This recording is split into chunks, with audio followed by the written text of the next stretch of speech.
Hello, welcome to another video. So basically in this video, I'll review one of the submissions that I received for April month challenge. So if you have been following my videos, in April month, I gave a challenge that you have to create a color palette generator, for which I've created a solution also in React yesterday. And today I'll be reviewing one of the submissions. And unfortunately, the April month didn't go really well for, at least for me. Meaning that there was only one successful submission. I know a couple of other students who are still working on it, but they missed the deadline. I can still review their code, that's not an issue. It's just that they won't get the completion certificate. So yeah, and this particular person will get the certificate.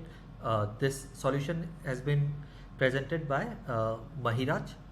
I know this person personally, and let's check this out. The best thing that they have done is actually they have hosted it, so it makes reviewing and playing with this easy. You can also visit this website and try it out. Okay, so as soon as I start, it looks good, it works. I think space, it works. Let's lock these.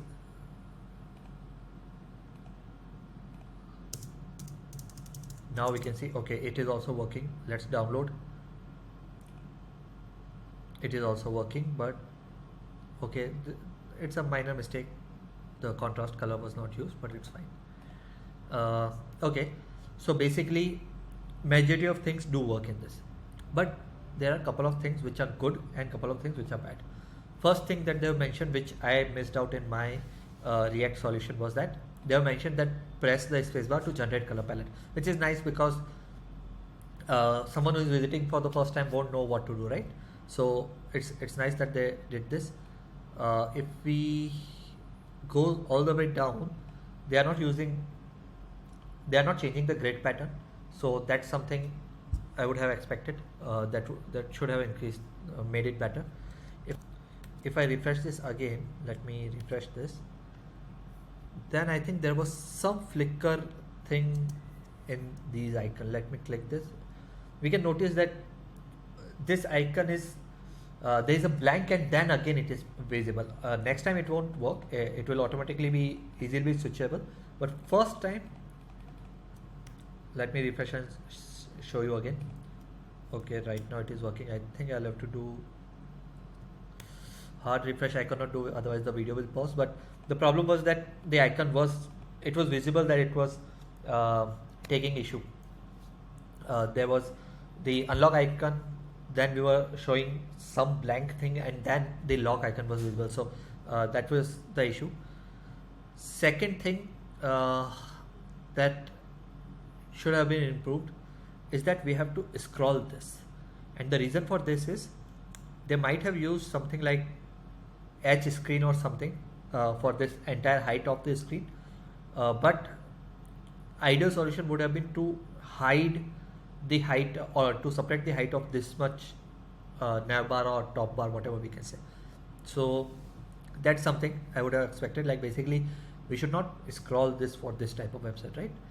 And copy is working. It is working. It is in terms of alert. So toast would have been better. At the same time, the pointer, the mouse cursor should have changed to click related icons, something that works on this button, right? It doesn't work here, it doesn't work here. So that could have been improved. Overall, it's a really solid solution.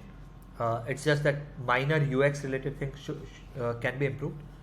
And let's have a look at their code. They have done this. You can, by the way, follow them.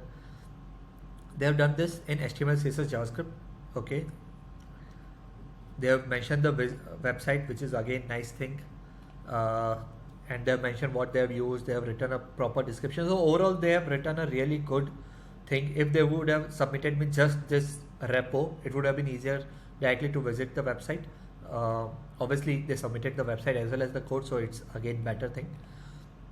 In terms of code, they have used tailwindcss. This file I think is extra. It should have been removed. Otherwise, main, next, and styles are these three things that they are using. They are using these styles. At the same time, they are using Tailwind. So personal suggestion would be not to use these styles if you are using Tailwind. That's one. If we go through the HTML code, we can see everything is good, but there are some minor inconsistencies. For example, the indentation for this entire thing is not correct. There is extra space here. Very minute things which could have been improved. This entire tag could have been, no, that's not compulsory, it's fine. Okay.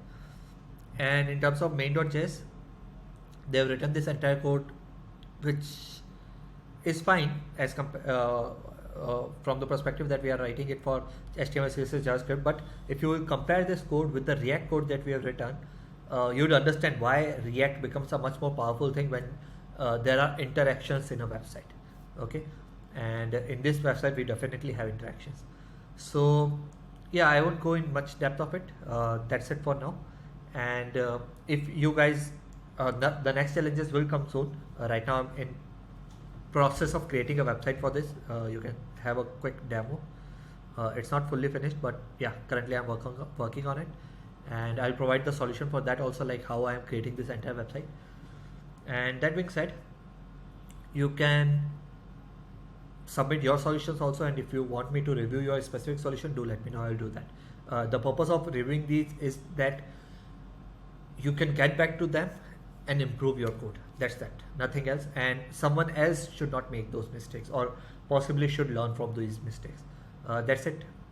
Thank you. Subscribe, like, share. Bye bye.